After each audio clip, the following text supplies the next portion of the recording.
Folks, a lot of conversation with regards to Trump sending the National Guard to Chicago, New York, and other cities in this country. Oh, he's not focused on red states. He cares only about the issue of, quote, the so-called issue of crime in blue states. Well, yesterday at Illinois Governor Jay Pritzker's news conference, Father Michael Pfleger spoke, and this is what he had to say. Chicago's not in a state of emergency. We all reject any deployment of National Guard on Chicago streets. We do not need nor want a militarization of Chicago or Illinois, which is only going to induce fear, chaos, and disturb the progress we are presently making to decrease violence. The state of emergency is in America, not Chicago, and is birthed from this president and his administration. Dr. King said he could not raise his voice against the violence of the oppressed without having first spoken clearly to the greater purveyor of violence, his own country. And those are my words to you, Mr. Trump. Before you dare speak about any violence in Chicago, look into your mirror and address the violence coming from the White House. The violence of cutting SNAP, which will cut $2.4 million in food access, put 360,000 Illinoisans at risk by taking food off their tables. Address the violence of cutting Medicare and Medicaid by $500 million, reducing access to doctors, and threatening the closure of hospitals and nursing home facilities throughout the state of Illinois, literally putting Americans in life and death situations. Some Americans will die because of your Medicaid cuts. Address the violence of cutting $158 million for violence prevention in Illinois. And yes, as others have stated, the $800 million anti-violence grants nationwide. And address the violence of refusing to ban assault weapons and high-capacity magazines, refusing to have universal background checks as well as red flag laws, and making America the gun capital of the world due to its gun ownership and sales.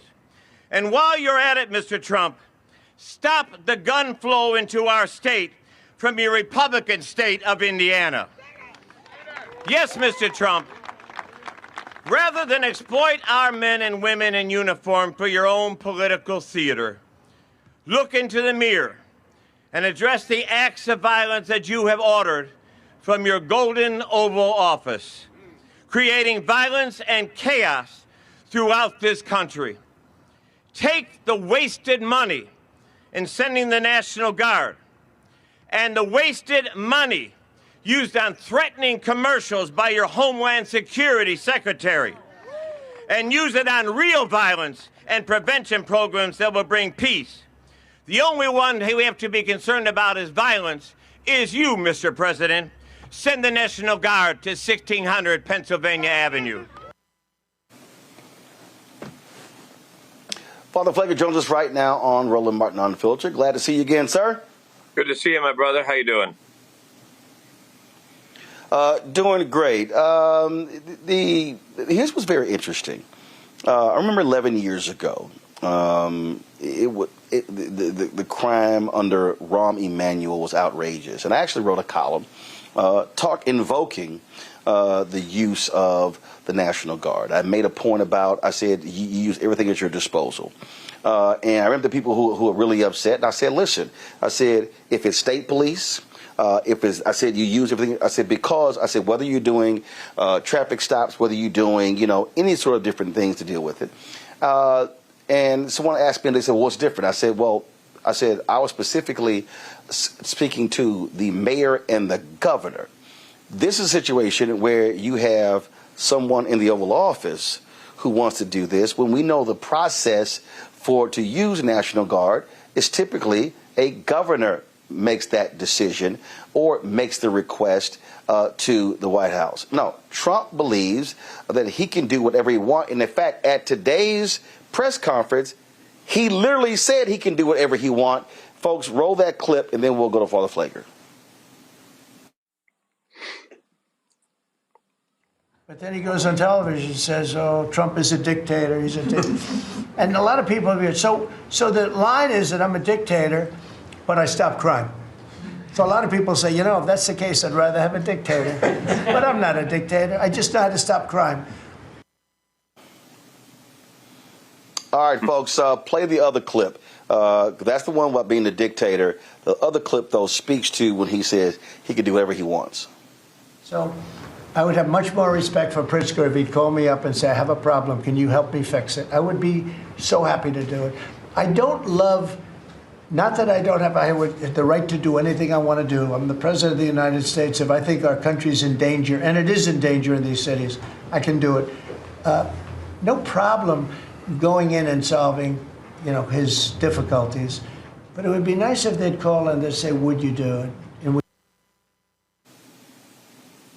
Okay, you can't do whatever you want, Father Pfleger. You can't. But he thinks he can. And the sad thing at Roland is, in many circumstances, he is doing whatever the hell he wants.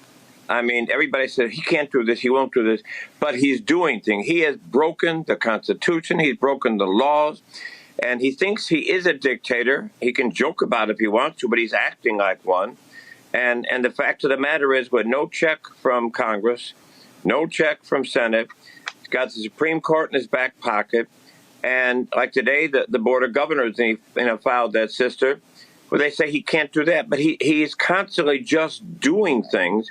And unfortunately, those around him are letting him do it. And that's why we've got to be very clear here. No, you're not sending National Guard in here. You're not going to put young folks from around the other states to come in here and have a militarization of the streets of Chicago. Yesterday, Roland, I saw an email that was sent to the students at Howard University that you probably saw, telling them because now the National Guard and because ICE agents are all in and out of campus, that students be careful, don't walk out without your identification. If you're driving a car, make sure everything's set on, have your insurance ready. This kind of madness of this fascist is unbelievable. But the tragically is he can't do these things, but he's doing them, and nobody is stopping him. Right. And again, this whole deal, I wish he would call. But you're the same person who cut $800 million in grants to deal with crime prevention. And I was watching, you know, Joe Scarborough was questioning Mayor Brandon Johnson this morning, and he was like, well, Mayor, I agree with you on the social services, but wouldn't 5,000 new police help? Well, first of all, let's be real clear. And what's happening today in Chicago, even I was just literally just reading the piece that I wrote 11 years ago. What's happening in Chicago today, that's not what was happening 11 years ago. Right. And see, that's the thing. These Republicans, you know, they throw out. I remember when I kicked Philip from Indiana's butt, and I was like, dude, you never even been to Chicago. They use Chicago as the punching bag whenever they need to try to make their point about, oh my God, how bad crime is. Exactly, and it's a good point. And I'm certainly not going to sit here and say we have Wakanda, but the truth of the matter is, violent crime is down. And homicides are down, and shootings are down. We have showed we've done some things together that have worked. We got a good police chief now. We in the 6th district here, we have worked so hard building a relationship between police and citizens and young people, and conversations out. We see what's working. We see what's working in intervention in the street. So the craziness is we see things that are working and seeing crime coming down, and he cuts off the money that helps those things continue, and then wants to send in National Guard to the very thing we're saying is never going to work, militarization. So you spend thousands and millions of dollars and send National Guard in to Band-Aid for 2 months and have them on every corner, making people live in right. And also, I think some young people are not going to react to that and say, no, not here, not on my block, and there's going to be some confrontation, which is what I think he wants. I think he wants to provoke violence in Chicago, because what he really has... Oh, he does? Oh. That's what he wants. Yes. Yeah, I recorded a podcast today here in Atlanta with Pastor Jamal Bryant, and it's literally what I said. I said, Donald Trump, he desperately wants people to react. And what I said to Pastor Bryant is that what has to happen, there has to be a non-violent reaction to it. Because yeah, Trump is itching for what they call unrest. In fact, if anybody looks at those orders of the Department of Defense, that's what he was focused on, the issue of civil unrest. He wants to cancel the election citing civil unrest. And so if people are going to respond, it has to be a non-violent reaction. And I said this to Pastor Bryant, and here's the deal. The group that has been doing some amazing work, whether it's these ICE detentions and also what he's doing, have been Catholic priests. Pope Leo has inspired Catholic priests to be more aggressive and bringing their moral authority to challenge this thuggish administration. You're right, Roland. And two things we're saying is, one is we are going to have a column coming out in the Tribune this coming Sunday, where it's saying this is the time for faith leaders in general, Muslims, Christians, and Jews to unite. We can have our differences in our faith, but the foundations of all of this is justice, it's respect of people, it's the love of our sisters and brothers, and the treatment of each other with justice. That we're saying it's time to come together and make a strong front. And like next week, we're having 2 different days of trainings of a group of ministers we put together for nonviolent resistance. This is a time to go back and bring out all that Dr. King taught us about civil disobedience, about nonviolence resistance, and about standing up. Because if we can't play into his hand, exactly what you said, this is what he wants. He wants some National Guard to get shot or some fight to break out with the National Guard and folks in the community so they can send in National Guard. And then the little control we have left from the people, he will now be able to control our neighborhoods. Mayor Johnson put out this fact sheet. The fact sheet went out August 25th. It says Mayor Johnson's primary focus over his first 2 years in office has been driving down violent crime in Chicago. Since taking office, Chicago has recorded historic reductions in crime and violence as the Johnson administration has implemented a holistic approach to community safety. In the first 6 months of this year, Chicago has seen a 33% reduction in homicides and a 38% reduction in shootings. To improve police clearance rates, Mayor Johnson added detectives and restructured the Detectives Bureau of the Chicago Police Department to more efficiently allocate resources. The work has resulted in a citywide homicide clearance rate of 77.4%, the highest in more than a decade. To address the root causes of violence, Mayor Johnson has doubled the number of mental health professionals responding to mental health crisis calls, expanding youth summer employment by 47%, and enhanced partnerships between police officers and community violence intervention groups. Most recent year-to-date statistics: overall violent crime down 21.6%, homicide 32.3%, overall shooting incidents 37.4%, multi-victim shooting incidents 44.6%, robbery 31.9%, vehicular hijacking 49%, aggravated assault 18.1%. We're seeing the same thing in Baltimore. And what Trump is not doing, and Governor Westmore said, hey, you want to see what's happening? Why don't you bring your butt over and see it? That's the issue that even national media is not focused on. See, they're listening to Trump and running the sound bites. What they're not saying is, okay, how did y'all actually do it? Because that's the blueprint. The blueprint of Joe Scarborough, the blueprint is not, hey, more cops. No, the blueprint is, how did you achieve these reductions in violence, and how can we now redouble those efforts so we can have overall shooting incidents not down 37.4%, but down 75-80%. That's what makes sense, though, Roland. That's what the smart thing would be, to say, hey, what's working in these different cities, that crime is coming down, violence is coming down, relationships are being built between police and community, the street intervention is working. How do we support this and take it all the way down? And how do we use this, as you said, a blueprint for other cities, and particularly all these red cities where violence is way higher than Chicago right now? But the truth of the matter is, He doesn't give a damn about the violence. He doesn't give a damn about what's going on in the streets. It's just his political theater to go into democratic states and states where there's states where there's large African American communities that did not vote for him, that did not support him, and bring in suppression, bring in fear, bring in chaos, and then create this theater argument. Well, I'm here to help. You're not here to help because you don't want to know what's working. All you want to do is come in and be the dictator in places where he's not been able to control yet. And yes, the end game, create the kind of chaos that will bring about violence. He doesn't want to bring the violence down. He wants to push the button of violence and bring it up and have people in the streets. Questions from a panel. Randy, you're first.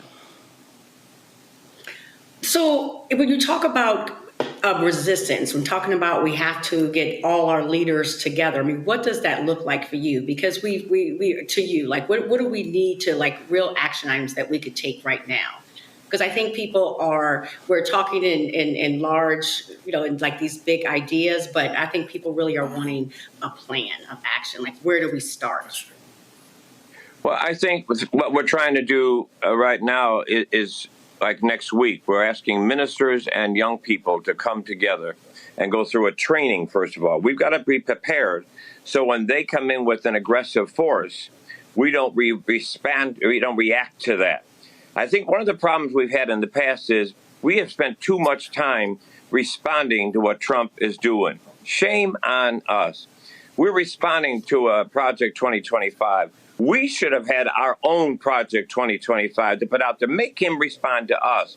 So in this circumstance now, before they come in, what we want to do is train people, train ministers, join together, come up. We have 2 conference calls tomorrow. Come up with what ideas, what is going to be our response? What is the best kind of response that we can do collectively and together? And then make sure we're doing training of our young people to be peer leaders on the streets of nonviolent resistance. So I think it's the training. I think it's the coming together and now planning what kind of resistance, what kind of civil disobedience, what kind of drawing the line and saying no will we decide is going to be best to show our point. That's fantastic. Joe. So empowering people to resist. Thank you. Thank you, Reverend Pfleger. Appreciate seeing you. Hate that I didn't get to meet you all those years ago when I was in Northwestern Law. Maybe we'll check the box sometime. But you've been through a lot of hills and valleys doing what you've been doing. So tell me how you encourage your parish now. Because of the hills and valleys you've seen days in Chicago where, of course, crime was a problem, but police relations was a problem as well. That seems to have improved on some level. How do you encourage them, showing them, reminding them what's good, reminding them to be uplifted and inspired with what seems to be trying to bear down on them, despite the fact that it seems like with what's going on internally, there's a lot of good news. So how do you encourage your parish in a way, hopefully we're looking over your shoulder right now, so we can draw from that as well? Well, I think that a number of things. I think, first of all, we have to be we have to make sure we make clear, no, this is not the time to get overwhelmed. This is not a time to, be depressed, to be down about what's happening.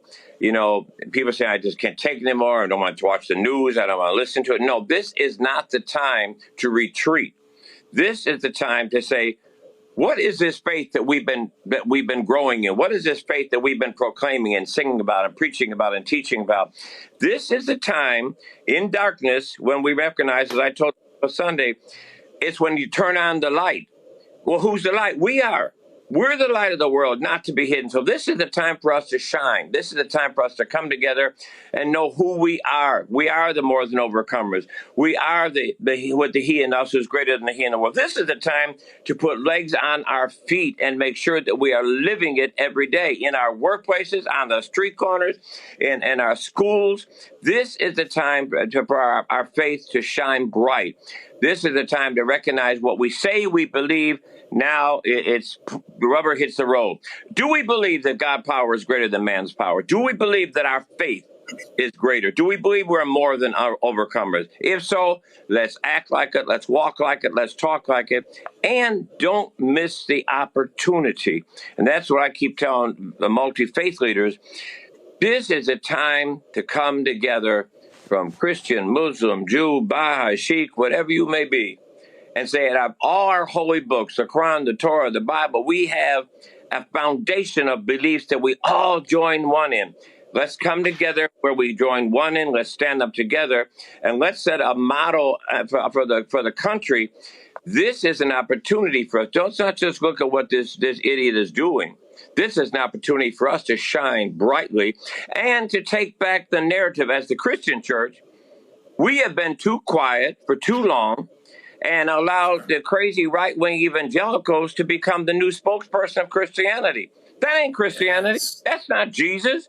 That Yes. is created Christianity.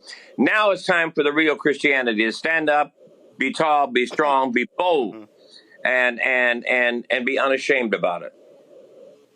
Amen. Thank you, sir. Mustafa.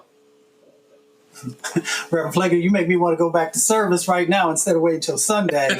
I want to thank you for your leadership. Hazel Johnson was one of my early mentors over in Oakdale Gardens. So that's where I learned my social justice work. You know, she would often help to point out the beauty of Chicago. Now, folks will often demonize our communities and paint them in the vision that they have. You've spent a lot of time in Chicago. Can you share, let people see through your eyes the beauty that actually exists in Chicago and why we need to stand up and fight for it? Well, I think one of the beauties is that Chicago really is, I know logistically we're in the heart of America, but I think Chicago really does have the heart. It's real. It's a big city with a little city feeling.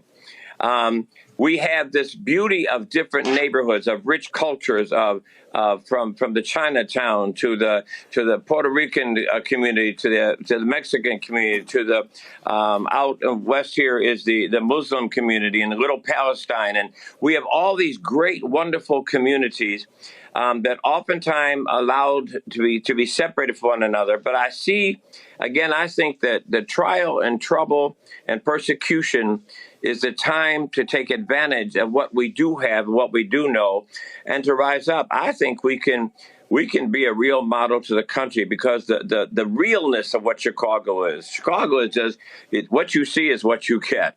And there's a beauty of not only the cultures here, the beauty of, they talk about the lakefront and they talk about the restaurants. But to me, the real beauty of Chicago is the communities, the neighborhoods. It's Miss Jones on her porch.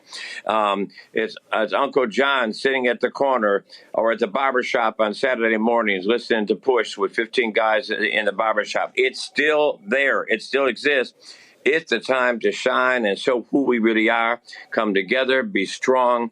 And I think the best days of Chicago can be ahead of us if we use this crazy fascist movement to make it the opportunity for us to really come together and make the best of Chicago.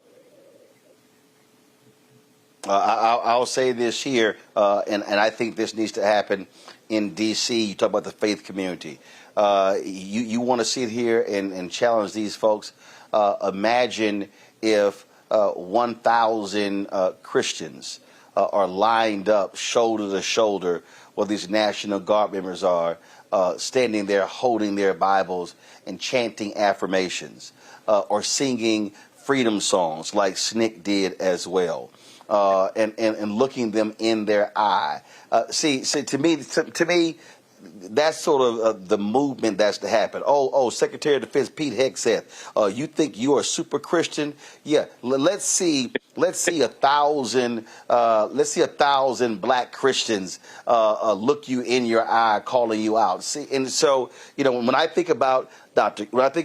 King, who was being taught the nonviolence issue by Bayard Rustin, and of course, my man Reverend Reverend Nelson, and when you think about all of these people, when you think about the folks who are putting the work in, that to me is important. When you think about, Jim Lawson. When you think about Jim Lawson, who went to prison, he could have got a deferment because he was in seminary. He chose to go to prison because he said he did not believe in war to that extent and was not going to take that. That has to return, because people cannot miss what you said earlier, and I've said the exact same thing. They are itching for a fight. They want people to lash out, and we cannot give this thug what he wants. No, and Roland, we've got to set the parameters for the fight, not him. He wants a fight of violence. We've got to show a fight of power and of faith and of conviction, like you said, of standing there and saying, here we are. Tell us what you're going to do. Go to those corners where if he comes here and tries to put National Guard, and fill those corners with people. Every single corner, wherever there's National Guard, have people surrounding them and fill them and stand there with our Bibles, with our Quran, with our Torah. Stand there and let them know. You think the problem is he thinks he's got the power, and we keep surrendering like he has, but he don't have no damn power. We have the power and our faith, and this is the time to put feet on our faith and get up out of our churches. And then if they come, every sermon in every church, synagogue, and mosque ought to be that weekend. The church has left the building. And that's when, as Dr. King said, you become the protagonist and you make him and them the antagonist. That's right. There you go. There you go. That's what's got to happen. Father Pfleger, always a pleasure to chat with you. Yes, sir. Yes, sir. Absolutely. Keep us abreast of what happens, and we're right there with you. Appreciate you. Much love, Roland. Hello, I'm Isaac Hayes III, founder and CEO of Fanbase. Listen to what I'm about to tell you. The window to invest in Fanbase is closing. We've raised over $10.6 million of our $17 million goal. That means there's room for less than 6,370 people to invest in Fanbase for the average amount. The minimum to invest in Fanbase right now is $399. That makes you an owner in Fanbase today. Go to startengine.com/fanbase to invest. Why? Because current social apps have taken advantage of users for far too long, with content suppression, shadow banning, harmful racist content, and no real tools for monetization and equity. Fanbase has over 1.4 million users and counting, allowing anyone to reach all their following and monetize their content from day one. Social media is the new TV, and whoever owns the apps that distribute that content have the opportunity to own potential billion-dollar companies. While big platforms with uncertain futures are failing to serve their users, Fanbase is stepping up to fill the gap. Don't wait until it's too late. Invest now, invest for yourself and your future. Go to startengine.com/fanbase and own the next generation of social media.